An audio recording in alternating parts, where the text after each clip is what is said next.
Shalom saudara, saya berdoa kita semua baik dalam lindungan Tuhan.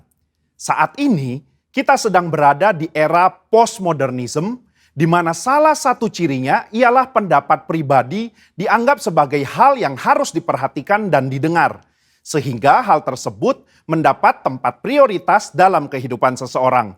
Apa yang dahulu dipercaya dan diajar sebagai sebuah kebenaran, kini dikritisi dan dipertanyakan.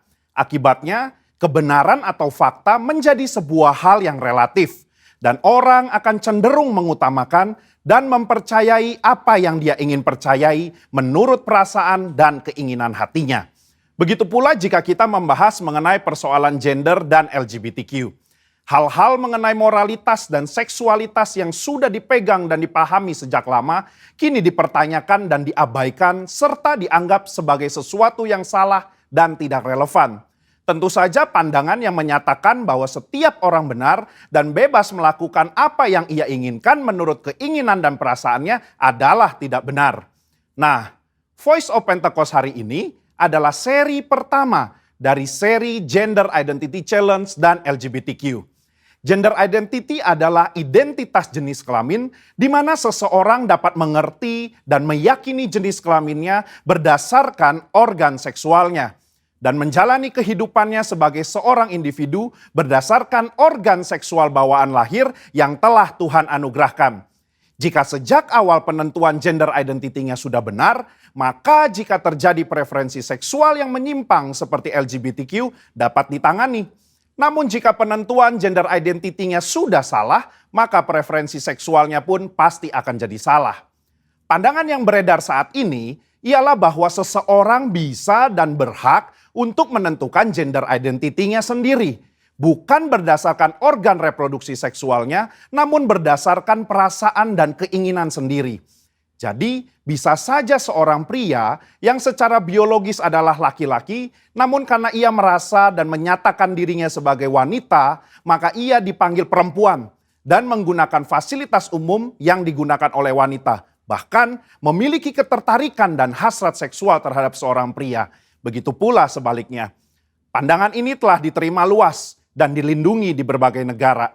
Sehingga segala sesuatu yang berhubungan dengan seksualitas, gender identity dan penyimpangan preferensi seksual termasuk LGBTQ harus diterima dan bukan merupakan sebuah kelainan. Namun bagaimana menurut Alkitab? Alkitab memandang LGBTQ merupakan penyimpangan seksual yang adalah dosa di mata Tuhan. Kejadian 1 dan 2 menunjukkan bahwa Tuhan menciptakan gender identity laki-laki dan perempuan berdasarkan organ reproduksi seksualnya, bukan lewat feeling dan keinginan manusia. Kata laki-laki dan perempuan di Kejadian 1 ayat 26 sampai 28 merujuk kepada organ seksual yang mereka miliki secara biologis. Penciptaan dan penentuan ini adalah karya Allah yang luar biasa. Sebab ia ingin manusia dapat menghasilkan keturunan lewat organ reproduksi laki-laki dan perempuan.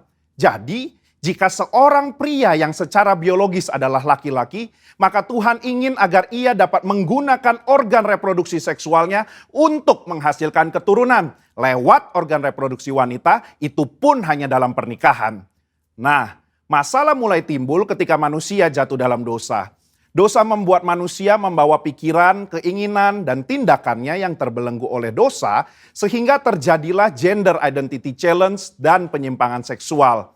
Orang yang menyimpang ketertarikan dan hasrat seksualnya tidak akan dapat beranak cucu karena kesamaan organ reproduksi mereka. Padahal Allah tidak pernah salah dalam menciptakan manusia. Allah tidak menjadikan manusia mengalami krisis identitas seksual ataupun ketertarikan dan hasrat seksual yang menyimpang. Sebuah penelitian menunjukkan bahwa krisis gender identity dan preferensi seksual justru dipengaruhi oleh 4 faktor. Yang pertama biologi, 2 pengalaman masa kecil, 3 pengaruh lingkungan atau pergaulan, 4 pengalaman saat dewasa. Keempat faktor ini juga bisa kita lihat dalam peristiwa Nuh dan anaknya Ham. Ham melihat aurat ayahnya, entah dia mengejek atau nafsu, perbuatan itu salah secara moral di mata Tuhan. Akibatnya Nuh mengutuk Ham dan keturunannya. Hal ini menunjukkan adanya keberlanjutan penyimpangan dari Ham kepada keturunannya yaitu Kanaan. Selanjutnya kita melihat bahwa Kanaan dan orang-orang yang mendiami tanah Kanaan memiliki penyimpangan seksual juga.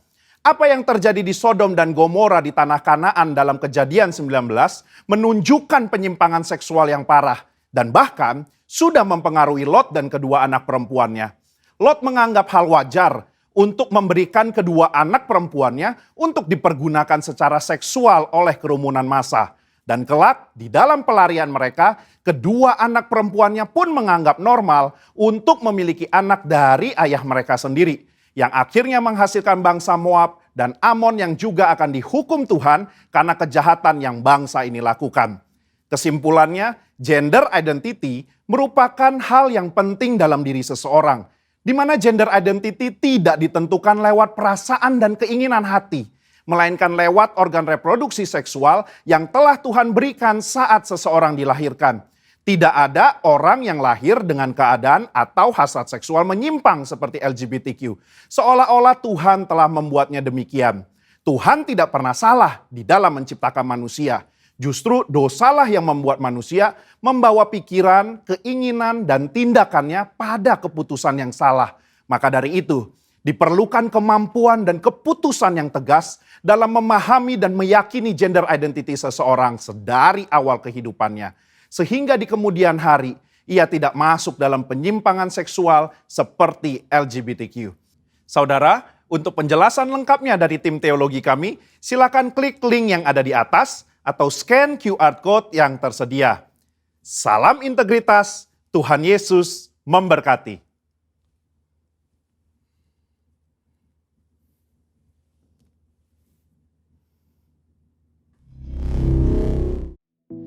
Mazmur 91, dalam lindungan Allah.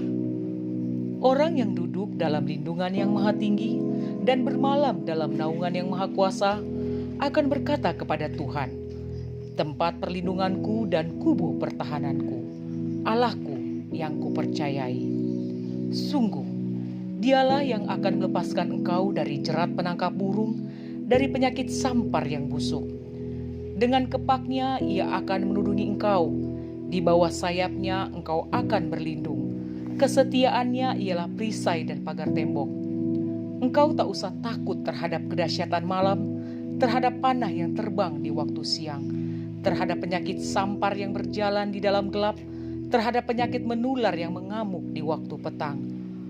Walau 1.000 orang rebah di sisimu dan 10.000 di sebelah kananmu, tetapi itu tidak akan menimpamu. Engkau hanya menontonnya dengan matamu sendiri dan melihat pembalasan terhadap orang-orang fasik. Sebab Tuhan ialah tempat perlindunganmu, yang maha tinggi telah kau buat tempat perteduhanmu. Malapetaka tidak akan menimpa kamu, dan tulah tidak akan mendekat kepada kemahmu. Sebab malaikat-malaikatnya akan diperintahkannya kepadamu untuk menjaga engkau di segala jalanmu. Mereka akan menatang engkau di atas tangannya, supaya kakimu jangan terantuk kepada batu. Singa dan ular dedung akan kau langkahi, engkau akan menginjak anak singa dan ular naga. Sungguh, hatinya melekat kepadaku, maka aku akan meluputkannya. Aku akan membentenginya, sebab ia mengenal namaku. Bila ia berseru kepadaku, aku akan menjawab. Aku akan menyertai dia dalam kesesakan. Aku akan meluputkannya dan memuliakannya. Dengan panjang umur akan kukenyangkan dia, dan akan kuperlihatkan kepadanya keselamatan daripadaku. Pengumuman Warta Sepekan GBI Basura City. Ibadah Raya Minggu diadakan pada pukul 10 pagi. Doa pagi setiap hari Senin sampai Sabtu pukul 5:30 pagi. Mari bergabung dalam KUL yang diadakan setiap hari Jumat pada pukul 7:30 malam. Bila saudara membutuhkan pelayanan jemaat, saudara dapat menghubungi sekretariat gereja. Shalom jemaat Tuhan. Sekali lagi dengan sukacita katakan shalom. Haleluya. berapa kita yang merasakan kebaikan Tuhan? Boleh lambaikan tangannya, katakan haleluya. Amin. Kita ada sampai hari ini itu semua karena anugerah kebaikan Tuhan. Yang percaya katakan amin. Mari jemaat Tuhan bersama-sama kita mau mengalami perjumpaan Tuhan hari ini. Saya percaya di hari ini akan ada kesembuhan, pemulihan, mujizat terjadi bagi setiap kita. Amin. Mari bersama-sama kita tundukkan kepala, kita berdoa. Terima kasih Tuhan Yesus. Kami bersyukur buat segala kasih setiamu, kebaikanmu yang tak pernah berakhir bagi setiap kami. Engkau sungguh baik, sangat baik. Hari ini kami akan tinggikan Engkau. Kami percaya kehadiranmu nyata bagi setiap kami. Di dalam nama Yesus. Mari setiap kita yang siap memuji dengan bersuka cita. Bersama-sama katakan amin. Haleluya. Dia sungguh baik. Amin. Mari bersama-sama bertepuk tangan bagi Tuhan kita. Yeah.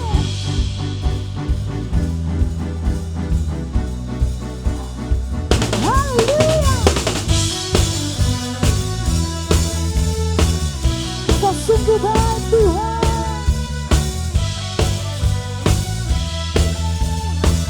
Mari bersama-sama nyatakan. Ku teringat kasih setiamu, pertolonganmu yang tepat waktu. Tak pernah ku berjalan sendiri. Ku teringat akan kebaikanmu. Kau sediakan segala yang ku perlu. Kau berikan harapan yang baru. Mari serukan. Dengan apa ku balas kebaikanmu. Hidupku hanyalah bagimu. Ku puji namamu, ku sembah selamanya. Tuhan, ku hanya bagimu. Biarlah namamu tinggi dan teragung hidupku. Kan ku persembahkan bagimu, Yesusku. Sorakan haleluya. Terima kasih Tuhan. Mari nyatakan. Ku teringat kasih setiamu, pertolonganmu yang tepat waktu. Tak pernah ku berjalan sendiri. Ku teringat akan kebaikanmu. Kau sediakan segala yang ku perlu. Kau berikan harapan yang baru. Dengan mengangkat tangan bersama-sama katakan, say, dengan apa ku balas kebaikanmu. Hidupku hanyalah bagi. Mari melompat. Ku puji namamu, ku sembah selamanya. Tuhan, ku hanya bagimu. Biarlah namamu tinggi dan teragung hidupku. Kan ku persembahkan bagimu, Yesusku. Bertepuk tangan di atas kepala sama-sama ya.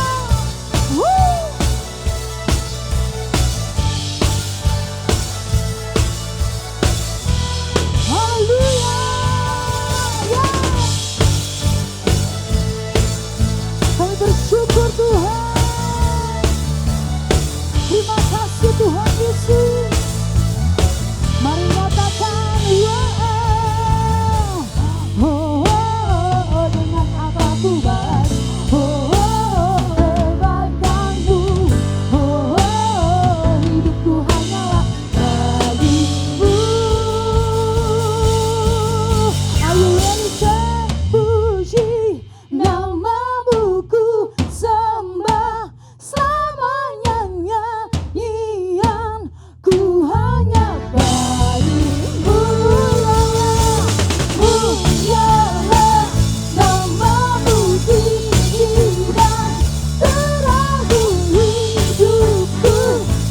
persembahkan bagimu, Yesusku. Haleluya, sorakan ya.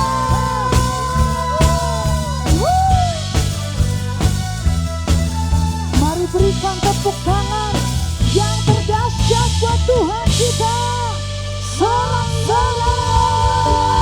Haleluya, haleluya. Yes. Kita percaya kebaikan Tuhan tak pernah berhenti. Bagi setiap kita yang percaya katakan amin. Haleluya. Mari jemaat Tuhan bersama-sama hari ini kita mau mendeklarasikan Pentakosta ketiga.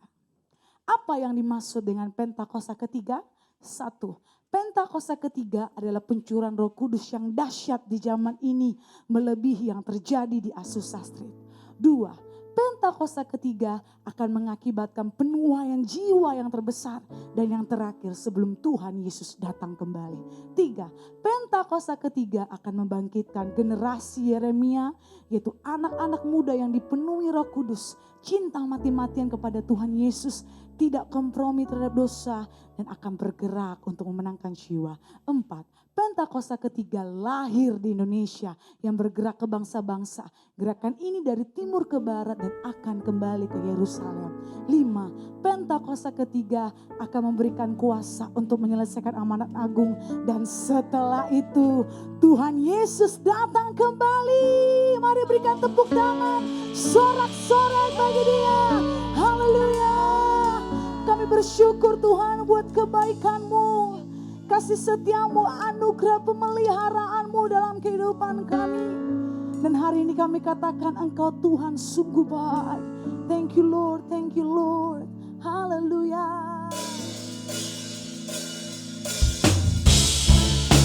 Yes Lord, thank you for your goodness. Thank you for your mercy. Because you are so good Lord.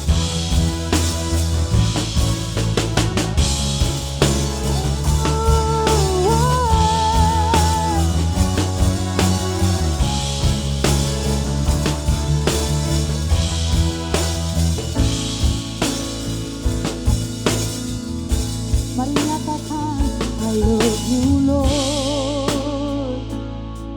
Oh your mercy never fails me. All my days I've been held in your hands. From the moment that I wake up until I lay my head, I will sing of the goodness of God.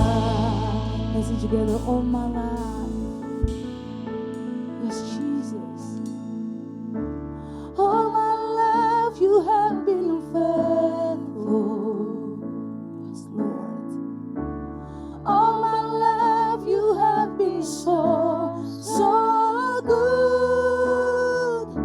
With every breath that I am able, I will sing of the goodness of God. Mari berikan sorak-sorai. Dia sungguh baik bagi setiap kita.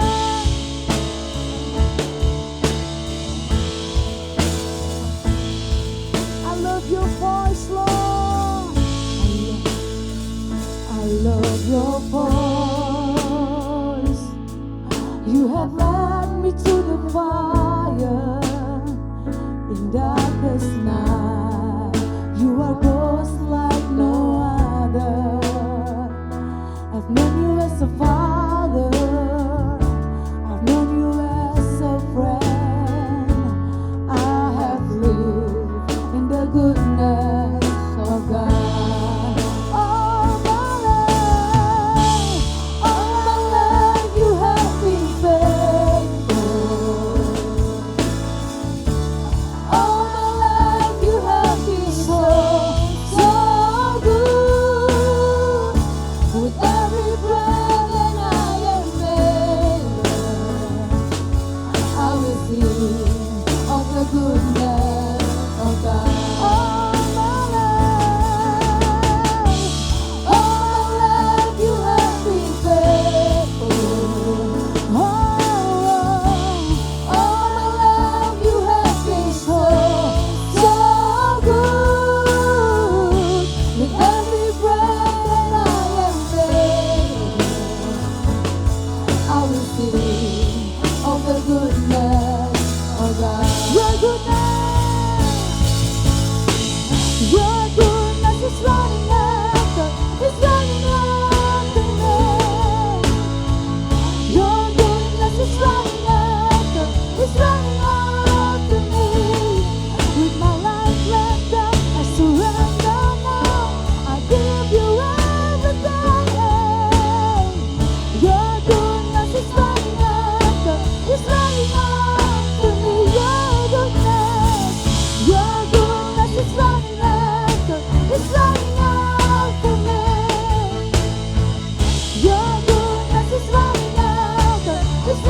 sungguh baik. Setiap engkau yang mengalami kesulitan, nyatakan Engkau baik Tuhan. Engkau baik. Setiap engkau yang mengalami kesusahan, dihimpit, mari nyatakan Engkau baik Tuhan. Biar hari ini kami percaya yang miskin akan berkata kaya, yang susah akan berkata akan dihibur. Karena Engkau sungguh baik Tuhan. Kau sangat baik Tuhan. Mari bersama-sama dengan mengangkat kedua tanganmu, mari nyatakan all my life. All my life you have been faithful. Yes, Jesus. All my life you have been so good. With every breath that I am able, I will sing of the goodness. Mari nyanyikan kebaikannya, katakan all my life, all my life you have been faithful. Yes, Lord. All my life you have been so good. With every breath that I am able, I will sing of the goodness of God. Your goodness is running after me. Your goodness is running after me. Your goodness is running after me. With my life laid down, I surrender now. I give you everything. Your goodness is running after. Come on, church, let's sing together. Your goodness is running after me. Yeah. Your goodness is running after me. With my life laid down, I surrender now. I give you everything. Your goodness is running after me. Your goodness is running after me. Woo, yeah. Your goodness is running after me. With my life laid down, I surrender now. I give you everything. Your goodness is running after me. All my love you have been faithful. Yes, Lord. All my love you have been so good. With every breath that I am able, I will sing of the goodness of my life. All my love you have been faithful. Yes, Lord. All my love you have, you're so good, Lord. With every breath that I am able, I will sing of the goodness of God. I will sing of the goodness of God. I will sing of the goodness of God. Mari berikan sorak-sorai, katakan haleluya. Sorak-sorai, dia sungguh baik, dia sangat baik. Haleluya.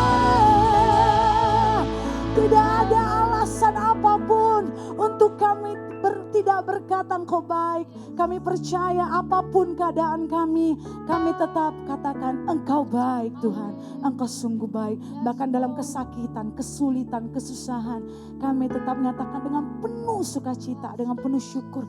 Engkau baik, Engkau sungguh baik. Terima kasih Tuhan Yesus buat kebaikan-Mu yang tak pernah berhenti bagi setiap kami.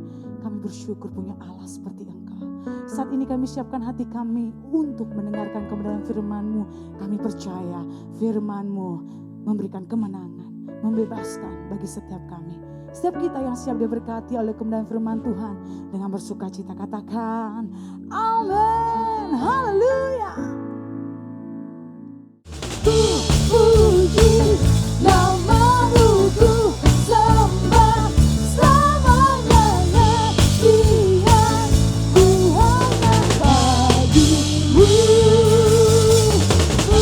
Biarlah nama-Mu tinggi dan terang hidupku, kan ku persembahkan bagimu,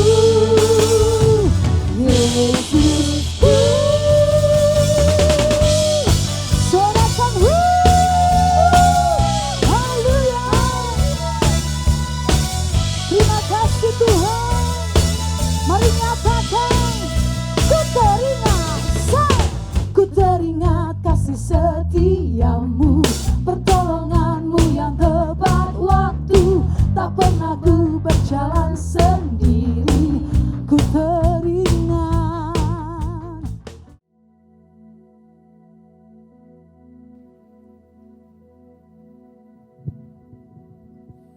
Shalom semua, Bapak Ibu Saudara dimanapun Bapak Ibu berada hari ini. Mari kita siapkan hati kita, kita mau dengar firman, biar Tuhan bicara. Untuk itu siapkan hati, kita mau berdoa. Bapa di surga, terima kasih untuk kesempatan ini kami semua mau ibadah dan dengar firman. Bersabdalah sehingga semua jemaat-Mu di rumah-rumah yang mengakses ibadah, rekaman ibadah ini, biarlah semua diberkati oleh Tuhan. Kasih karunia-Mu berlimpah-limpah, turun atas kami semua. Pengurapan Roh Kudus menjamah, mengurapi, memenuhi setiap kami. Sehingga kami boleh nangkap pesan Tuhan dan ngerti, bahkan mampu melakukannya. Izinkan kami dijamah oleh kuasa-Mu. Tuhan, ubah paradigma kami, ubah cara pikir kami.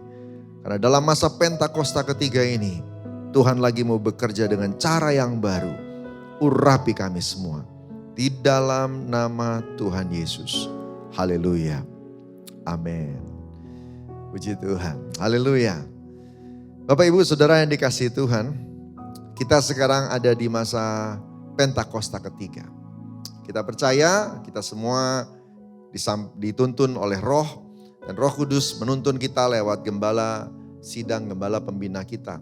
Pesan Tuhan jelas buat kita semua. Dan hari-hari ini kita sedang menjalaninya. Pentakosta ketiga sudah dimulai. Tapi kita sedang menuju puncaknya, kulminasinya. Nah, apa yang harus dilakukan?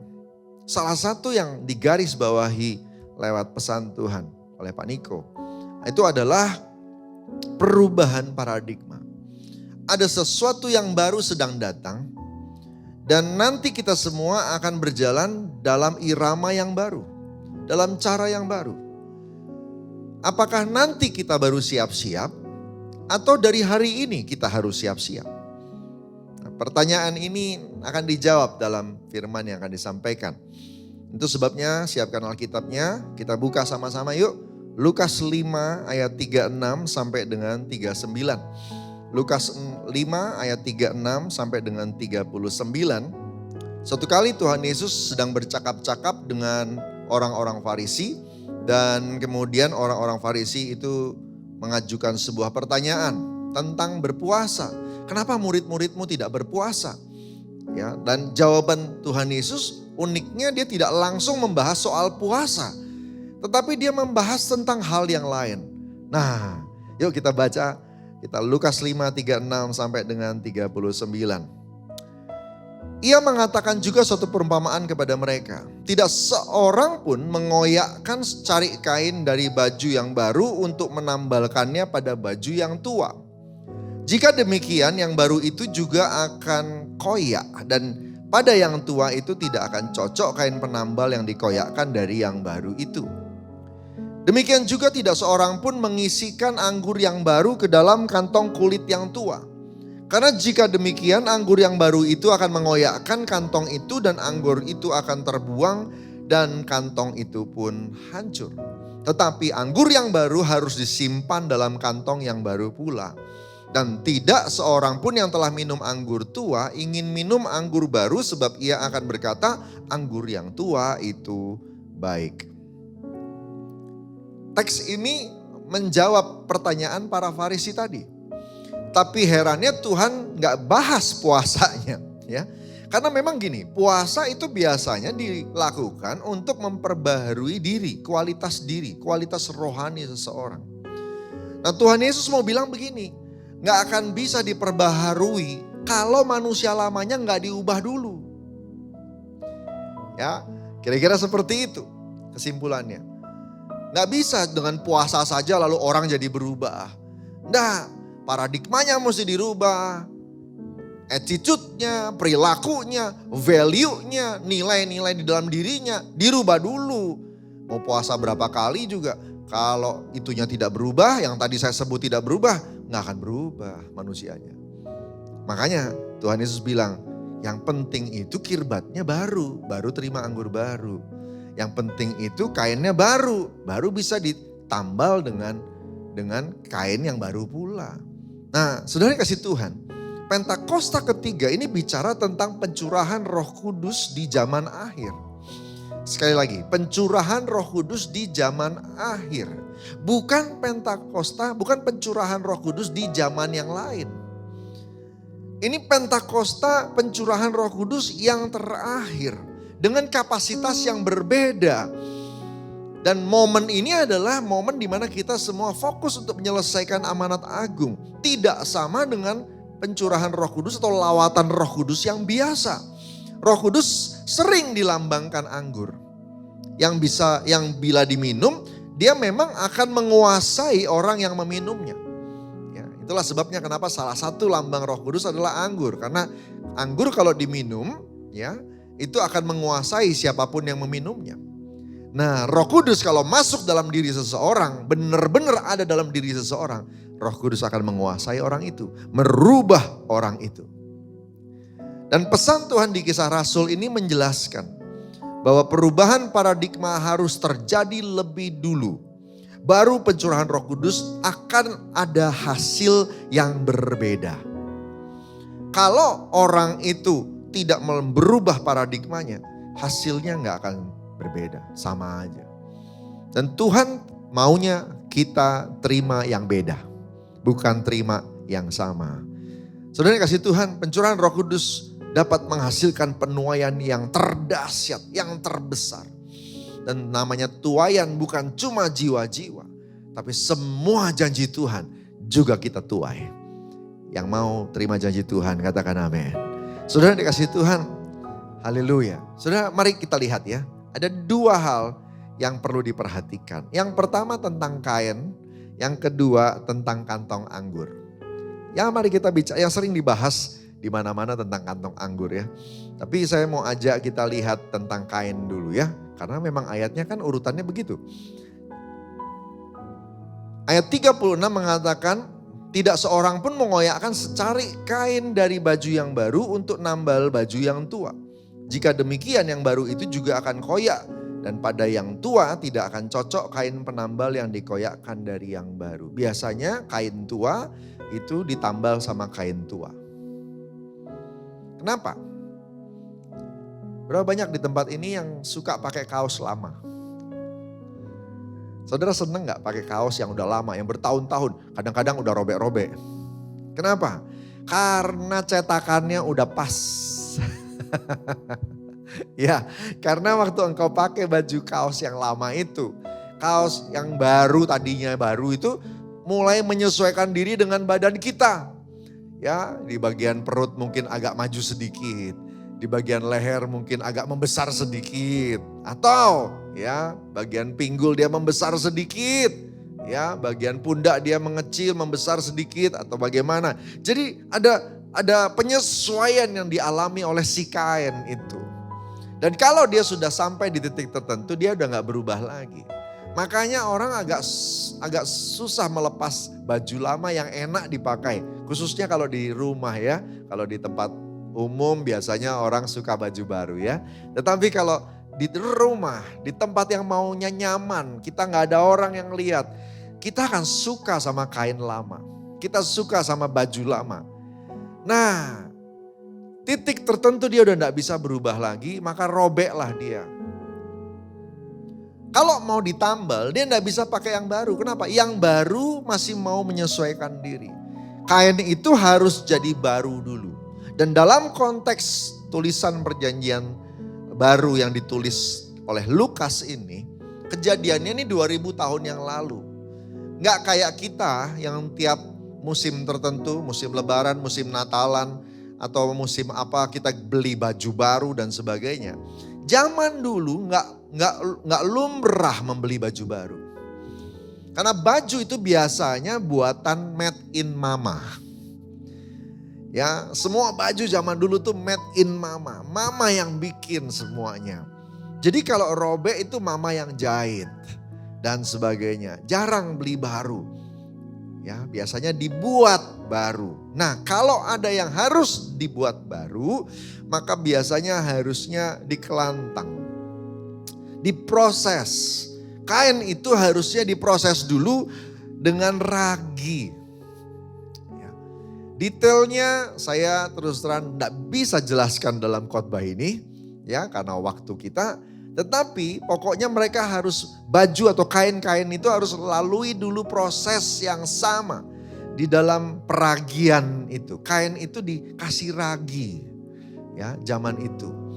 Dan itu membuat kain itu jadi sama. Kain lama dan kain baru jadi sama. Baru ditambal. Baru ditambal.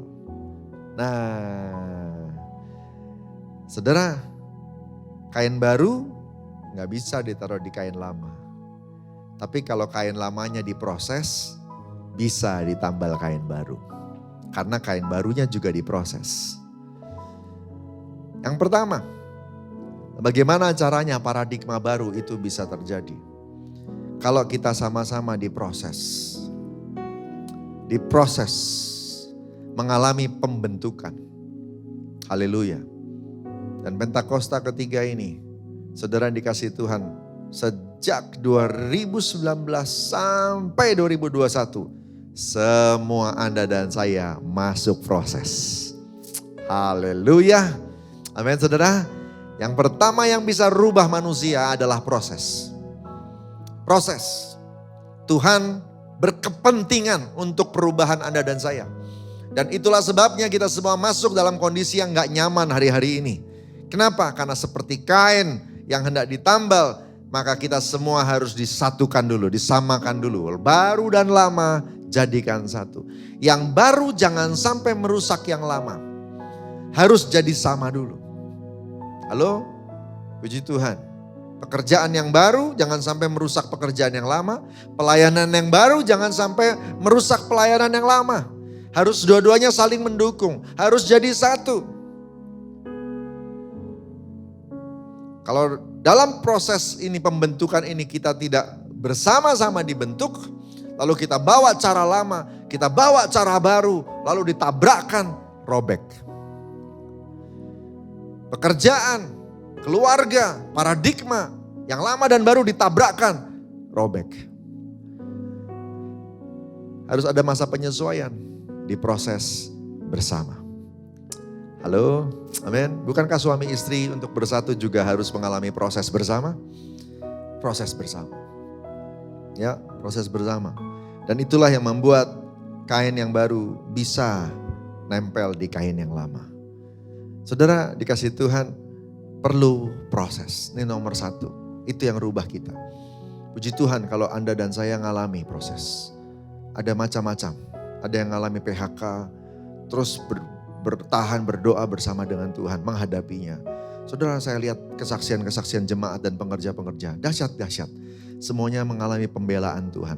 Tapi memang kadang-kadang Tuhan bekerja tidak langsung cepat. Tapi kita percaya semua Tuhan buat indah pada waktunya.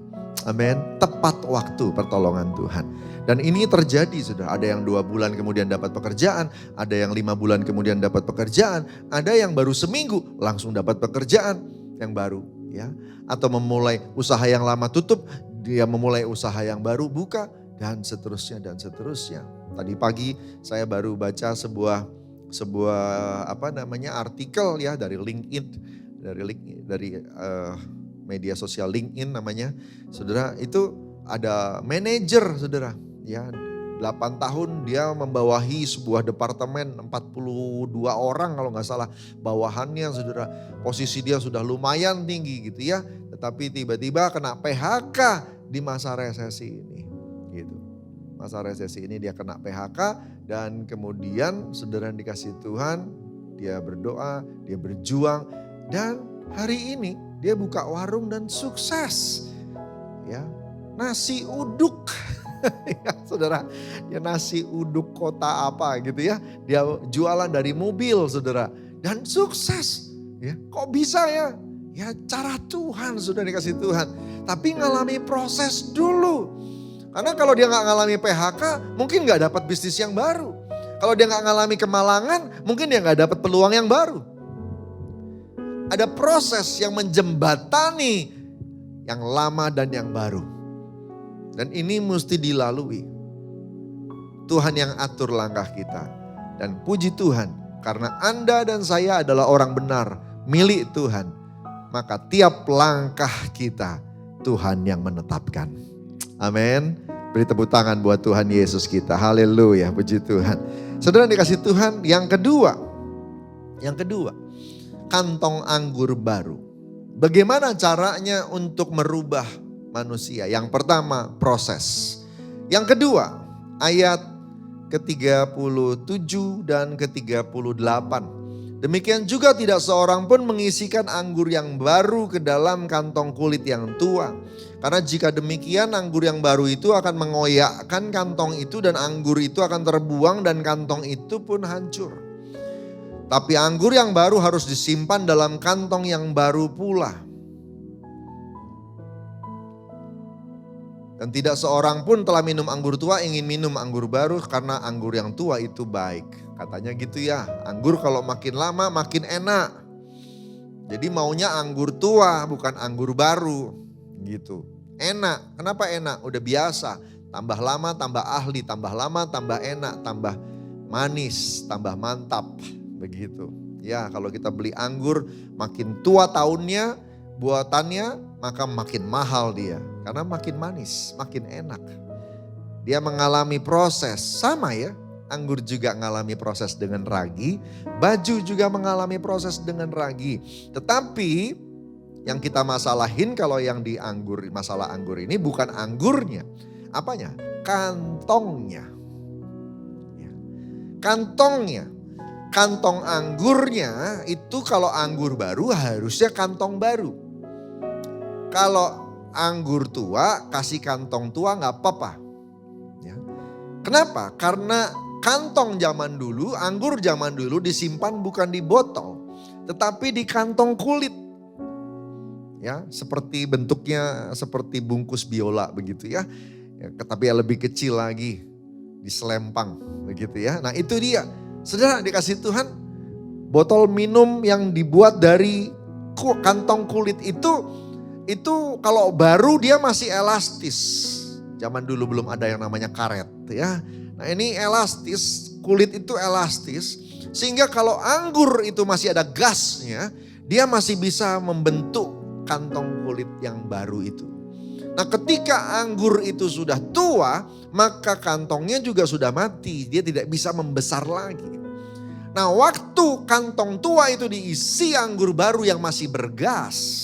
Ditutup botolnya, gasnya berusaha mau keluar, tidak bisa keluar, maka kantong itu mengembung dan pada waktu kantong itu tidak bisa membesar lagi, pecahlah dia.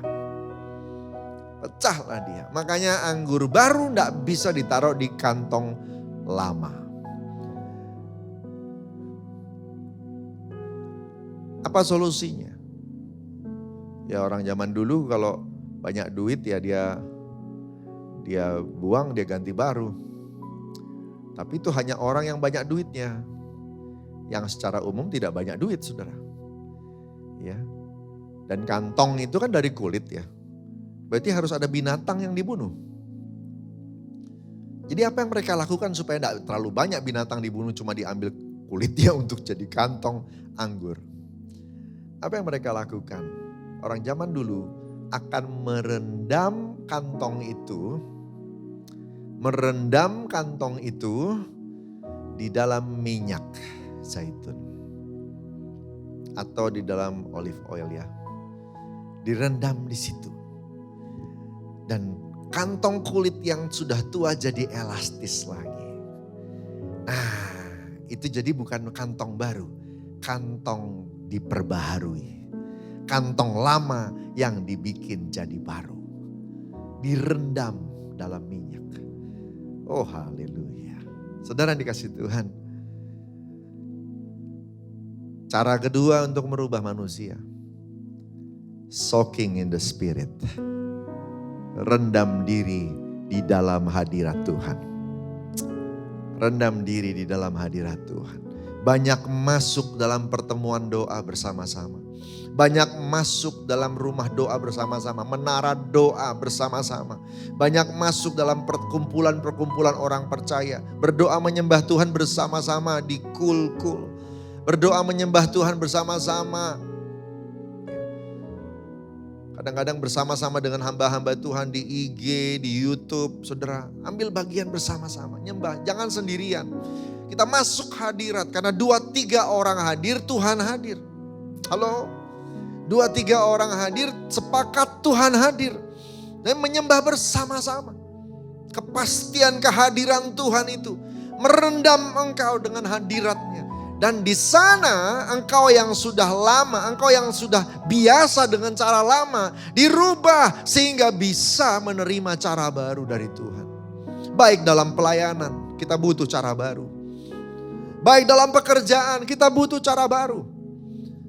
Atau dalam kehidupan rumah tangga, kita butuh teknik baru, cara baru, wawasan baru. Bagaimana caranya jadi papa, mama yang benar di hadapan Tuhan, berintegritas. Tapi dalam masa pandemi seperti hari ini, kita butuh cara baru, ketekunan baru, level pemahaman yang baru. Gak kuat kita dirubah kalau kita tidak berendam dalam hadirat Tuhan. Oh haleluya, yang merubah manusia yang pertama adalah proses. Tapi ada satu lagi, hadirat Tuhan. Amin saudara, masuk hadirat Tuhan, nyembah Tuhan, dekat sama Tuhan. Saudara yang dikasih Tuhan, waktu kita masuk di sana, banyak doa, banyak nyembah. Kelihatannya seperti gak ada urusannya antara masalah yang sedang kita hadapi dengan berdoa, menyembah, memuji Tuhan. Kelihatannya seperti dua dunia yang berbeda. Tapi tahukah engkau bahwa semua pekerjaan Tuhan dimulai dari roh. Kalau roh itu diperbaharui, maka jasmani akan menyusul ikut diperbaharui. Dan kalau itu terjadi, maka engkau tiba-tiba punya paradigma yang baru. Engkau tiba-tiba punya ide-ide yang baru. Tiba-tiba engkau punya wawasan yang baru dan ngerti apa yang harus dilakukan ke depan. Seperti pelayanan. Bertahun-tahun kita semua berpikir tentang pelayanan onsite. Lewat pandemi kita belajar untuk online. Dan ketika sekarang masanya seperti antara dua-duanya boleh, maka kita mulai kenal yang namanya pelayanan hibrid. Dua-duanya ada. Ini gimana balance-nya? Haleluya. Saya juga berjuang untuk ini. Saudara yang dikasih Tuhan.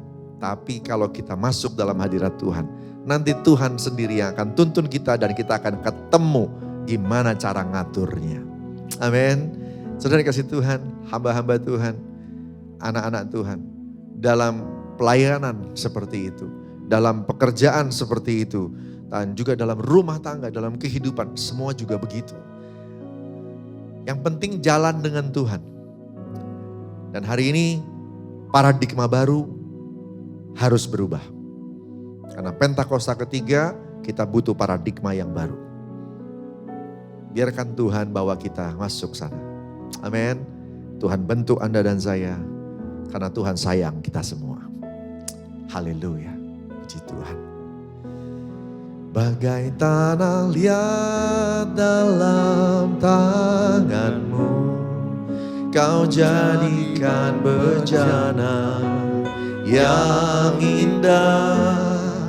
Demikian aku dalam tanganmu, ku sungguh berharga di matamu.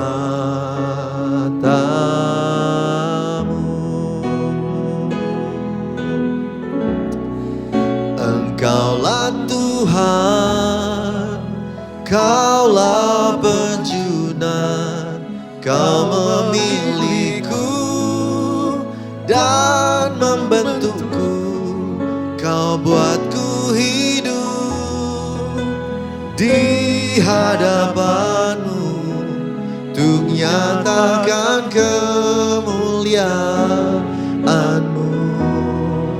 Engkaulah Tuhan, Kaulah penjunan, Kau memilihku dan membentukku, Kau buatku hidup di hadapanmu, untuk nyatakan kemuliaan-Mu.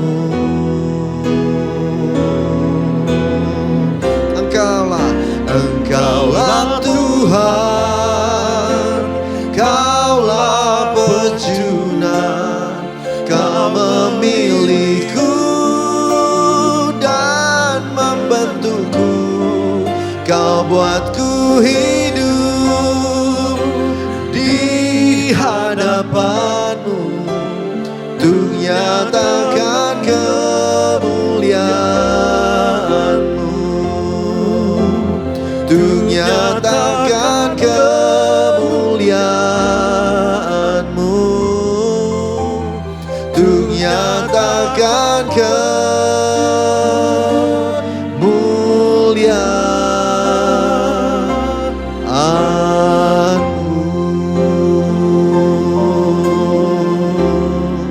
Inabaya shikananiyama.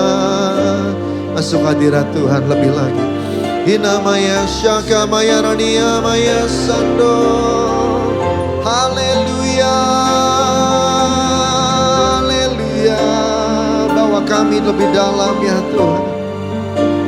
Ubah dalam hadirat-Mu, ubah dalam proses kehidupan. Ubah kami semua, paradigma kami jadi baru ya Tuhan. Ode barane amaya sake marane amaranata kamu. Ode maya rani amarana marana maya saka maya rani ama. Haleluya, haleluya. Ya maya rani amaya sa.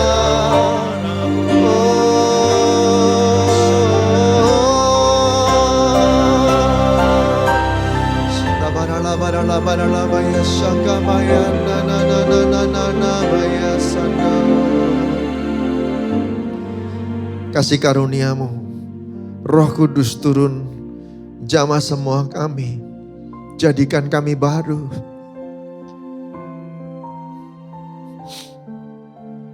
Gak enak diproses Tuhan, tapi kami percayakan hidup kami dalam tangan-Mu. Karena kami percaya sesuatu yang lebih baik sedang Tuhan bawa. Sedang Tuhan berikan buat kami. Rasanya lama nunggu dalam hadirat-Mu. Tapi kami menemukan keindahan waktu dekat dengan Tuhan. Tolong kami semua. Pegang hidup anak-anak-Mu ya Tuhan. Biar semua kami boleh berbuah untuk kemuliaan nama Tuhan. Paradigma kami jadi baru, diubahkan. Tolong kami Tuhan.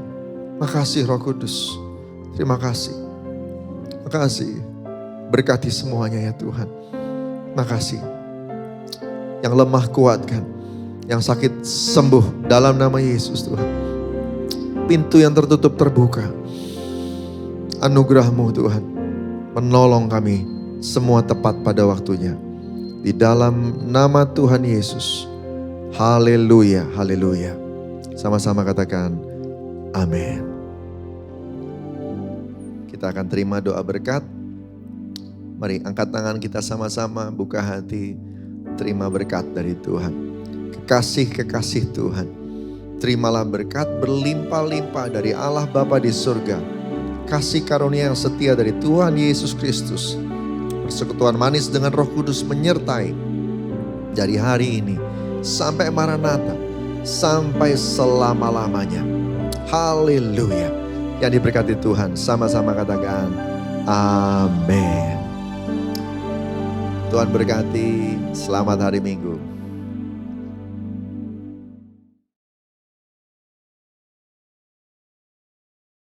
Puji nama-Mu, ku sembah selamanya. Tuhan, Tuhan yang bagi-Mu. Biarlah nama-Mu tinggi dan teranggung hidupku, kan ku persembahkan bagi-Mu, Yesus. Sorakan haleluya. Terima kasih Tuhan. Mari nyatakan, ku teringat kasih setiamu.